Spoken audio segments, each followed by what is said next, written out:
Good evening, cult members, and welcome to Pop Culture Cult. I'm Sean. I'm Janice. And this is going to be our reaction, breakdown, review, wild speculation of Ahsoka Episode 3. This one is called Time to Fly, and boy, did they do some flying in this one. Some fancy flying. Did. Yes. Very fancy flying. A couple of things. If you haven't been around here for one of our reviews, we are kind of wander and meander wherever we want to go in the conversation. And we don't do a scene by scene breakdown. We're not new rock stars doing Arabesh in the background, although they have a video of explaining the Game of Thrones sky map thing that we're going to go watch as soon as we're done doing this. And one other thing that we want to talk about, we are fans. We're not doing this for our job as much as we would love to. We highly respect and believe in everything that the SAG-AFTRA is doing, that WGA is doing. The producers need to pay them properly. We are doing this because we're fans. We want to talk about this stuff, but we are here hoping that they get that figured out, and we're backing them as much as we can. We have friends in the industry who are not working right now because producers suck. So with that all being said, let's get into this episode. I think there's three major things that we need to talk about. Okay. From my point of view. Okay. We have the Sabine, Ahsoka training conversation about what it means to be the Force, because a lot of people have been talking about that. We have the Hera Senate confirmation, non-confirmation, what's going on in the New Republic at this point in time thing. And Jason Fundula is here. That's a whole nother conversation. And we have the whole conflict of them finding the ship and the Purgle and all of that. Yep. So let's talk about those three. So let's talk about the first one first, which is Sabine Ahsoka training. The Sabine has Force powers. Right. The internet was all abuzz when that trailer came out, and she said, "Yes, master." And everybody's like, Sabine's not Force sensitive. And in multiple locations within Star Wars, they have said, the Force is in all of us. And they said it again in this episode. The Force is in all of us. Ahsoka says it to her. But she also reiterates what a lot of other people in Star Wars, a lot of Force users have said throughout the story that we have, is it takes talent and patience and practice to be able to use the Force. Right. Yeah. And just because, I mean, she can train as much as possible, but if that additional thing isn't in her, she might be able to use it, but she's not going to be a great Force wielder. Yeah. But I think she proved just in the training, she's got something. Yes. I mean, she was getting it. She is a Mandalorian. So she is capable fighter.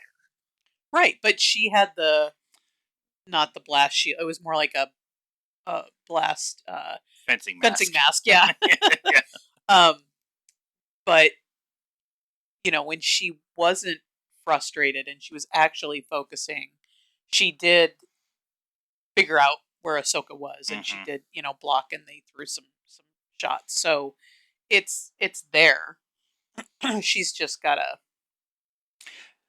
work extra hard. Yeah, she's in her 20s at this point in time. Her real life, and she's been through a lot of bad stuff. Like, she was in the Empire. She created weapons that the Empire used against her people. She was a rebel. She lost somebody that she cares a lot about. She lost her first Jedi Master. And when the show starts, she's in a place mentally, they don't say it, but they show it, of her stepping away from all of that stuff. Her Mandalorian armor is sitting in bags collecting dust underneath the table, and she wasn't practicing any of her forms, right? Which I love that they did a form thing with Hu Yang, right? her working her way through the forms to show that she does have some stuff in there. There's some Yeah. sword wielding abilities in there. Yeah. But like you said, she's Mandalorian, so I think that she's got to ultimately overcome that, Yeah. because I think that gives her a quick temper, frustration. Her frustration Yeah. bar is very low. So, yeah, And I think she she'll has get there. been through this process before when she had the dark saber, and Kanan was trying to get her to be able to wield the dark saber so she could actually be the leader of the Mandalorians. And through that process, she learned that that's not her path. Her path was not to lead the Mandalorians. That was Sabine's or Bo-Katan's. And so, but in that training, when Kanan allowed her to be herself, she used her Mandalorian gifts, her Mandalorian abilities, along with the dark saber to win the fight versus Kanan, even when she was in an emotional state. That whole dark saber arc is hugely important to current Star Wars. It's amazing, but it was reiterated in this episode that I'm really glad that they spent. Even though this episode was only 35 minutes or Yeah, whatever, felt super short. even though it was short, they spent their time wisely. Yeah, yeah, And yeah. Like you said, there's only like 3 main parts Right, to right. this, so each part they spent some time with. yeah, and I love the duel of wits with the cup that she had at the end. And the cup, she's like, "All right, you win this round," and the cup's just sitting there like smug as a bitch, I think you're gonna move Like me? me arguing with an inanimate object. Okay, You know who all right. I am. All right. And Hu Yang. I want to talk about Hu Yang with this kind of whole process. His, for lack of a better term, protocol droid bluntness. Yeah. He is a protocol droid, but he's millennia old. Like Right. he was like I think they said he was built 5 years after the forming of the first Jedi Temple. So he's 20,000 years old, something like that, and still 75% of his original parts. But his protocol droidness, for lack of a better term, is pointing out a lot of the obvious things that I think some fans are going to be questioning, especially with this arc with what Sabine is no, you are the least likely to have forced abilities. Right. Your training is the lowest that of all the ones I know. It's adequate, but not good enough. Right. And, Right. and I think that's something that I think a lot of the fans need to hear. David Tennant's voice is perfect. I mean, he's been Hugh Yang for the whole time, but it's just that kind of bluntness, the English bluntness that Yeah. you get from him. Yeah. And he's got, he's old, so he's got 0 Fs to give. Oh, right. And I mean, maybe we'll find this out, in future episodes, but he either doesn't care, which is possible. He's so old, he doesn't I don't care. It's like your old great grandmother that just says whatever comes to her mind. Kramer, you can't say that. That's racist. No, it's not.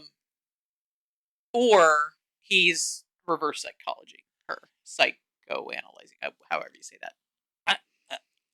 I really think because he's been around for so long that might be the tactic that he's using. Yeah, Ahsoka is trying to be the caring, nurturing teacher, and Hu Yang is trying to be the well, you just suck. Yeah. Why are you even here? Why are you here? Go. And then when she does finally do something, he's gonna be like, "I knew it the whole time." Yeah. Yeah. Yeah. Yep. That protocol droidness of I knew it. I knew it the whole time. I knew the probability that was going to happen. Okay, let's talk about Hera, the Senate, Chancellor Mon Mothma. Finally got there. Didn't really cry me. We saw this scene in the trailer with Hera talking to Chancellor Mon Mothma and 4 members of the Senate. And Hera goes to them asking for clearance to take a squadron to go help Ahsoka and Sabine figure out if they're actually going after Thrawn. And in this timetable that we are in the New Republic, the central government on Coruscant is very much the we won the war, yay, we're so good, we've done so good. We're going to demilitarize, and there's no more threats. The only threats are not organized, and Right. it Maybe look on your own planet because stuff's happening there. We saw it in The and Mandalorian. and they even questioned um the uh the the fact that that the Empire people, the people who still are loyal to the Empire, Right. were at part of this because one of the senators even said, "We have ex-Imperials Yeah. who have sworn an oath to be Oh good." no, they swore an Yeah, oath. yeah, They're gonna say whatever they have to This- to to yep, survive and or thrive. yep. And there are going to be ones that are like Dr. I don't remember what Pushing, Pershing, yeah, yeah, who was like, yeah, I never really wanted, I was with them because I had to be. I never really wanted to be with them and like what they were doing. yeah, I'm happy. I'm just trying to find my place here. And and then the others who were like, yeah, I swear an oath. yeah, I promise yeah. to be on your side now. Pershing is a very good. The allegory for the Empire is fascist Germany and the Nazi regime. And there were a lot of people who were just my country is going to war. I'm going to war. I'm on the German side. Right. And there's people who were like, I'm just a scientist. I'm just trying to do what I want you to do. Right. And the Nazis come in and take them. Right. And Or then they're there, going to kill my family if I don't. or if they kill my Or family. And then there yeah. was those hardline people who were like, no, the Third Reich is the future. This is what we're Yeah. going to do. And they continue to show us within this specifically this time period of the Star Wars timeline that that those 3 examples are still in place inside the Empire and the New Republic. Right. And so you have this idea that even after World War II, the Allied powers were like, okay, we got them all defeated. Yay, we're good. Let's go back to, the world is awesome and pretty and shiny and happy people. And meanwhile, in Argentina, they're Right. building a new German army, and Right. Hitler may or may not be there. And so the allegory for Argentina, it's Exegol, because Palpatine was maybe there or whatever. Uh, Parallels, people. Just open your eyes for like 5 minutes and you'll see it. Uh, but Hera, how uh, Mary Kate Winslet, Winstead. Winstead, uh, is playing Hera, is pitch perfect for me. She was the one person where I was, because Hera's the mom of the group. She's also fierce. She's also fearless. She's also loving. In the first 2 episodes, we got her being the mom to Sabine, den mother, much more the den mother Yeah. with Sabine. Yeah. And then here you got to get that. I can play the politics. I can be the right person. You guys are all a bunch of idiots. Yeah.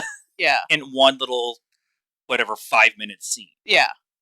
Yeah. And you can tell that she's um maybe wasn't previously aware of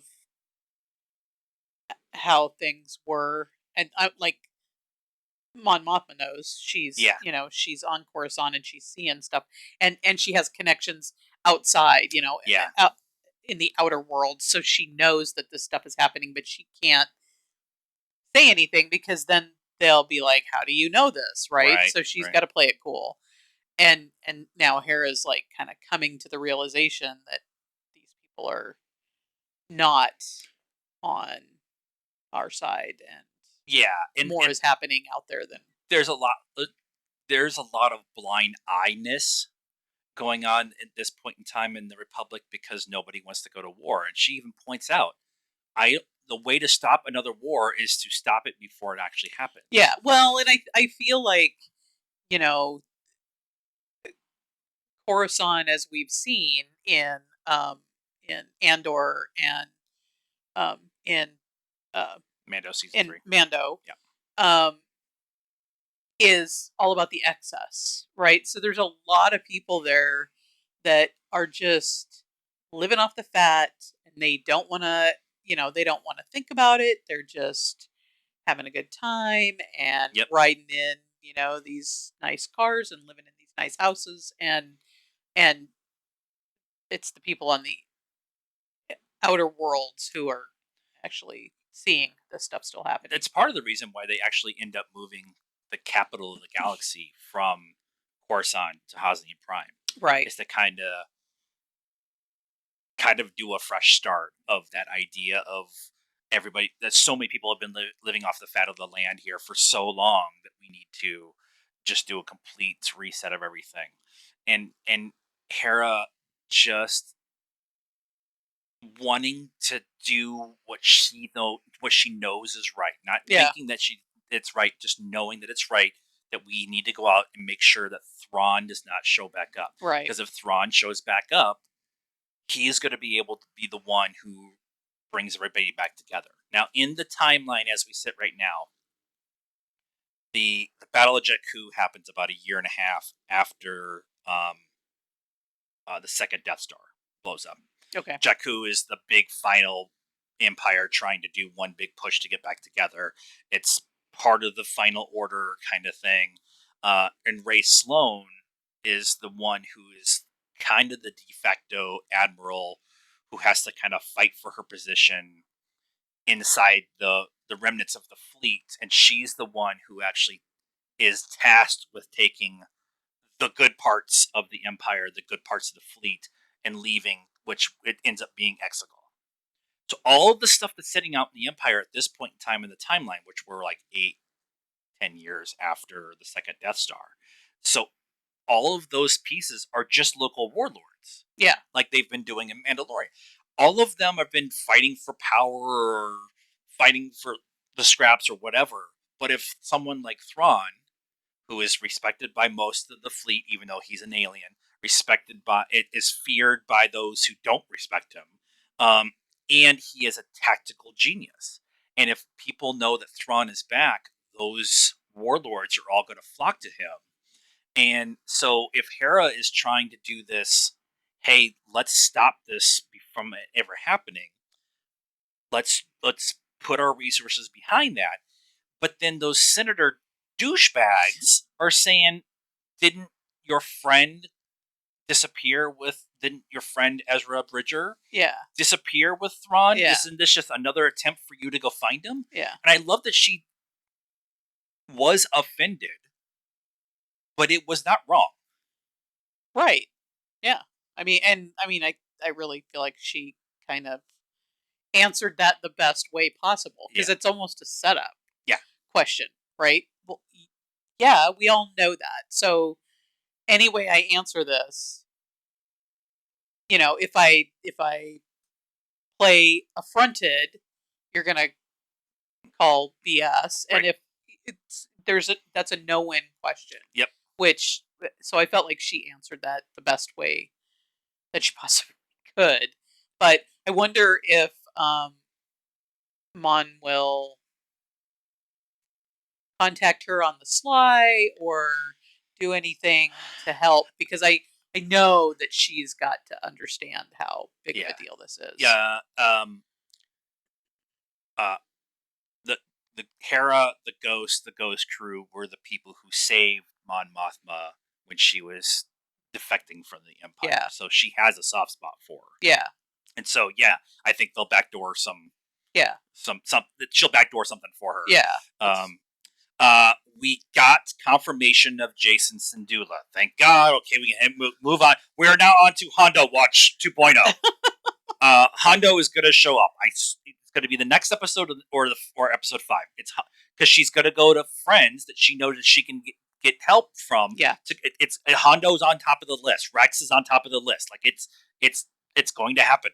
But Jason being there, Um, Mon Mothma asking about Jason was a confirmation enough for me. Yeah. But the idea that he's running around causing havoc, and then he shows up with green hair. Thank you, Lego, for making that freaking spoiler done. And him saying, "I'm going to be a Jedi because Uncle Chopper told me to." Told me I was going to be a Jedi, which is, for those who didn't watch Rebels, don't know who Jason is. Jason is Kanan and Hera's son, and so he is more likely force sensitive than Sabine because his father was a Jedi, Right. and Mom's probably one of the best pilots. Is probably the best pilot in the galaxy at this point in time. Don't tell Han Solo I said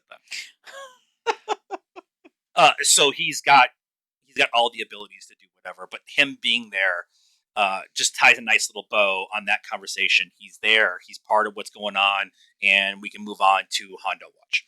Okay. Let's talk about the last part, which is just the whole.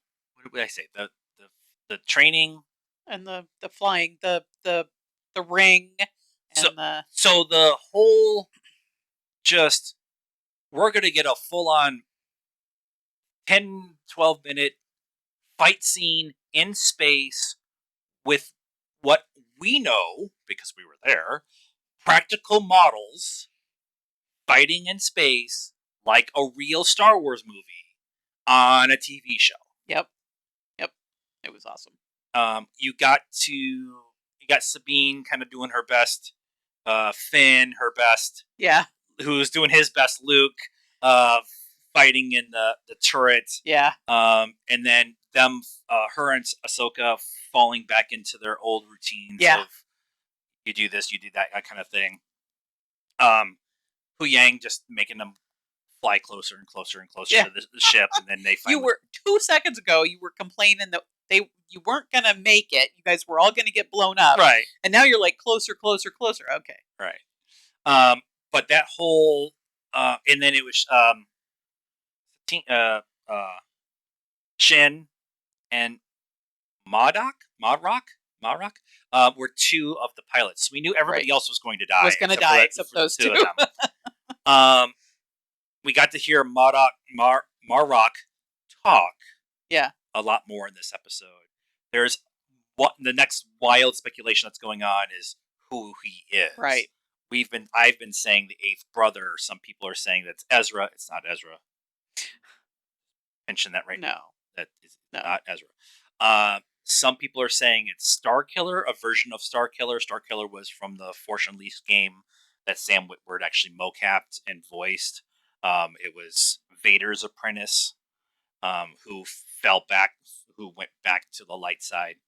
So a lot of people are saying it's a version of that character. Sam Witwer was credited in the last episode, where Marrock was actually a lot more present in the second episode. Mm-hmm. Yeah. We didn't watch the credits. We were getting ready to do this, so I don't know. So a lot of people are saying that it's that character and possibly even Sam voicing it, even though we know who the actor is. I can't remember the name of the guy off the top. The guy in the suit. Yeah. So that's going to be an interesting kind of conversation going forward. But that whole sequence is just so well shot. We know that the heroes aren't going to die. It's the third episode, right? And but there was sufficient damage. What are we gonna do? Like little tension, even though they're not gonna die. Like they still gotta figure out how to get out of it, and then Urgle, and then we got Ahsoka spacewalking. That was first. Yes. So I love how her helmet encompasses her things. Calicori's the other thing. Mondrels.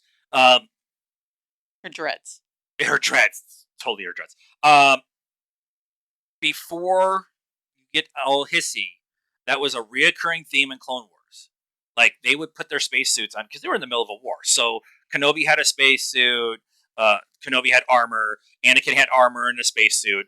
Ahsoka had pieces of armor and a spacesuit with with the whole like headdress thing Yeah. going. And so when she said I'm going outside, I was like, well, they're just not going to shy away from anything because that's a concept. That's a when you see it in animation, you're like, okay, that makes total sense. You know, Yeah. you can Yeah. you kind of get away with the suspension of disbelief a lot more. Yeah. But when it's in live action, your brain starts to kind of like, it's not the uncanny valley, but your brain starts to kind of like, wait a minute, Dissect the physics yeah, of how that yeah, actually yeah, works, and yeah. But I mean, you've got the magnetic boots or whatever, so you can yep, walk around on the ship, and they even showed that when she got knocked off, and now she's floating around out in space. And obviously, this is a space world uh, story, so they have figured out the whole how to be outside. I mean, you have to. You you have to have to, you have figure to, out how to yeah. be outside. What if your ship gets disintegrated or whatever? Are you just dead, or can you float around? Can you live? It is something that it really has been approached and talked about a lot more in the animation side because it's just easier logistically to do it. Uh, but I'm just really glad that they showed that because it is a part of the Clone Wars that makes bonkers sense. But it works for the story, and sometimes, like you were saying, you just have to go outside. And her outfit, the all blue kind of space outfit, just fits the aesthetic so well. Like Yeah, it's there was even a thing in her back where, um, like maybe the oxygen tank, like it was all squared off, so the back uh uh tendril could actually like hang and not yeah, be like interrupted and stuff yeah, like that. yeah. So I saw it was that. like Yeah, attention to detail, and she even had the little skirt plates too on the spacesuit, like yeah, she does in her yeah. normal outfit. It was just I thought it was I, cool. I wonder if George Lucas.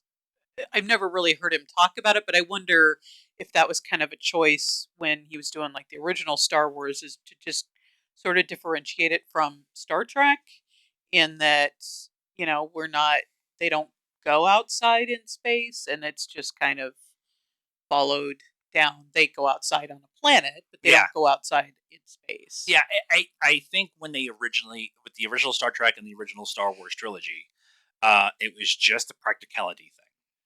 Yeah, It was maybe. just like the spacesuits they used in Doctor Who. They made one. It showed up, and Bosca was wearing it, Yeah, and so it was like it was shared amongst all the different yeah, productions in the yeah. UK. So it's I think it was Well, just and the suits in Serenity and Firefly are from one of the storm. Yeah, Starship Troopers, Starship Troopers. Stormship Troopers. Yes, Starship that's what Troopers. that is.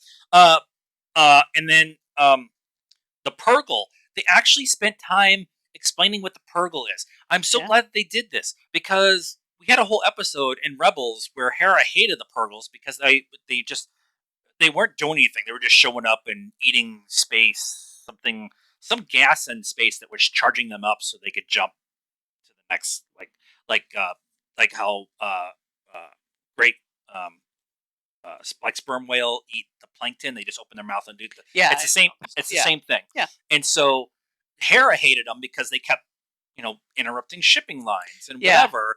And then um, but them like explaining like this giant ring ship could fly to another galaxy if they knew where they're going and if they followed the track of these ancient space whales called Purgle. And so it explains the cool thing that we just saw in this awesome spaceship fight and whatever, which is a great way of like we've seen hints at them or heard hints of them in the last like in the Mandalorian and stuff like yeah. that. Grogu kind of sensed them, and you saw their shadow. But Yeah, but we didn't actually get to see them. They look yep, awesome. yep, But then to have it be this, here's a little piece, here's a little piece, here's a cool spaceship fight. Oh, by the way, they're space whales, and we're going to fly through them, and then we're going to come back and explain. I just love that kind of storytelling process because this is the weird part of Star Wars that I like. Weird space whales that have light speed capabilities is just weird. it's very Hitchhiker's Guide to the It Galaxy. is. But if you think about think of Mos Eisley's Cantina. Part of the reason why you love Mos Eisley's Cantina so much is because of all the weird things that are in there, all the Yeah. weird Yeah. creatures and all Yeah. the weird Yeah. aliens and all the Yeah. weird things that are in there that you got the Kenner toy of because it was the only one on the peg because Han and Leia and Luke were already gone. And then Lando showed up and he was on the peg sometimes. But you got all the weird ones. And so when we were kids, we made up stories of what all these weirdos were. Yeah. So this is just a modern interpretation of what that weirdo thing Yeah. is. But the physics of it allow you to do a expansion of storytelling that I think Dave Filoni had an idea in the back of his head to be able to expand upon when he introduced it all in Rebels. And now we're going to be able to spend time with the idea of, even though it's a galaxy long time ago and a galaxy far, far away, it's not the only galaxy. Right. And be able to travel to another galaxy is not something that can be easily explained in one, two, or three short little segments. You need to ease a lot of people into that conversation, Yeah. especially if they didn't watch the weirdness of the Clone Wars and the Yeah. weirdness of Well, and like you said, it allows them. I mean, because you couldn't do this any other way, right? I mean, you couldn't. Oh, we're just gonna light speed. I mean, the math geeks out there would be going. It would take you 1,000 years at light right, speed right, to go to another galaxy, but it allows them to open up the universe even more. yeah, So now you're not just within this galaxy, but you can go explore. And then the kind of ephemeral